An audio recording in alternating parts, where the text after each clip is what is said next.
Сіз пиво ішсеңіз, ағзаңызда қандай өзгерістер болады? Жалпы пивоның зияны бар болса пайдасы. Осы видеода мен сіздерге медициналық дәлелденген ақпараттарды айтамын. Мақсатым қарапайым халықтың медициналық білімін көбейту. Бүгінгі тақырыбым пивоның зияны бар болса пайдасын айтамын. Ең бірінші пивоның зияны асқазанға соққы болады. Асқазанның шырышты қабатын зақымдайды. Гастрит, язваға алып келеді. Себебі адам пиво ішкен кезде асқазанда тамақты қорыту үшін бөлінетін кислотность, яғни өзінің кислотасы өте көп бөлінеді. Соның нәтижесінде асқазанның шырышты қабаттары зақымдалады. Солай адамда гастрит, язва пайда болады. Пивоның екінші зияны қан тамырлардың қабырғасына өте қатты әсер етуі, жүрекке күш түсіреді. Жүрек зорығуы нәтижесінде бұл инфарктқа, жүректің әртүрлі ишемиялық ауруларына дейін алып келеді. Қатарластарыңызға қарағанда ерте қайтыс болып кетуге себеп бола алады.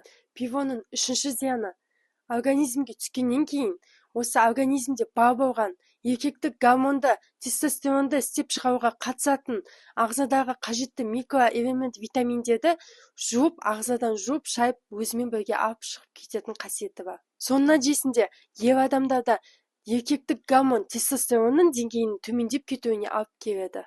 Және бұл өз кезегінде еркек кісілерде әйелдік гормондардың эстрогеннің көбейіп кетуіне себеп бола алады. Ер кісілерде тестостеронның деңгейі төмендеген сайын әйелдік эстроген гормоны көтеріп жоғарылап кетеді. Соның нәтижесінде гинекомастия, яғни көкек бездерінің үлкейіп кетуіне, май басуына, сабырап қалуына алып келеді. Сырт келбетті өзгертіп, зат алмасуды бұзады. Пиво ішетін әйелдерде керісінше эстроген, әйелдік гормоны төмендеп кетеді, яғни әйелдің нәзіктігі кетеді, өзінің нәзік дауысы, қимыл қозғалысы, әйелдік гормондардың бұзылысы нәтижесінде тестостерон деңгейі жоғарылап, сырт келбеті де өзгереді. Әйелдік осы қадір қасиеті төмендеп кетеді. Әйелдерде әртүрлі гормоналды бұзылыстарға алып келеді. Пиво ішетін әйелдерде эстроген гормоны төмендеп кеткен себепті аналық бездерде, көкіректе әртүрлі ісіктердің пайда болуына алып келеді.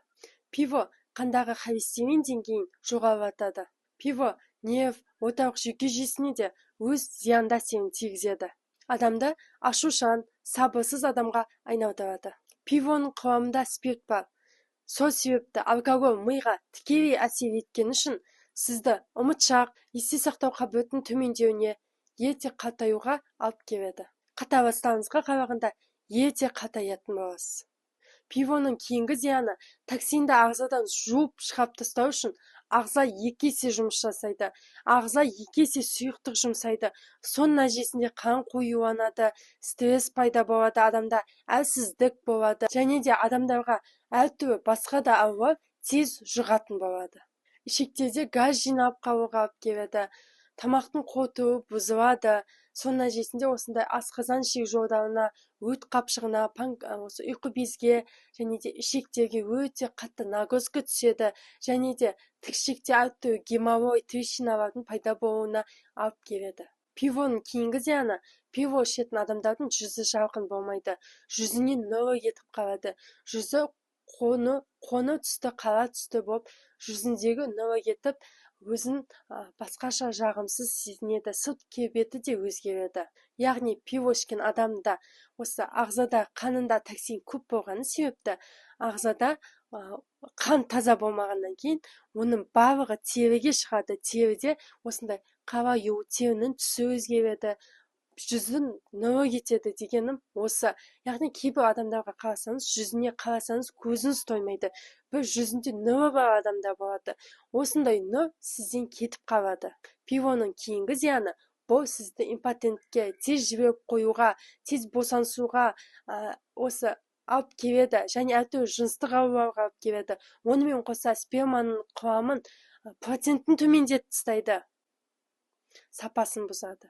Сөзім соңында айтарым, Алла берген азғантай өміріңізді, денсаулықты ауырмай жақсы өткізуге әрекет жасаңыз. Алла өзі соған қарай берекетін бере береді. Денсаулығыңызды жоғалтып қойғаннан кейін оны сізге ешкім қайтарып бере алмайды.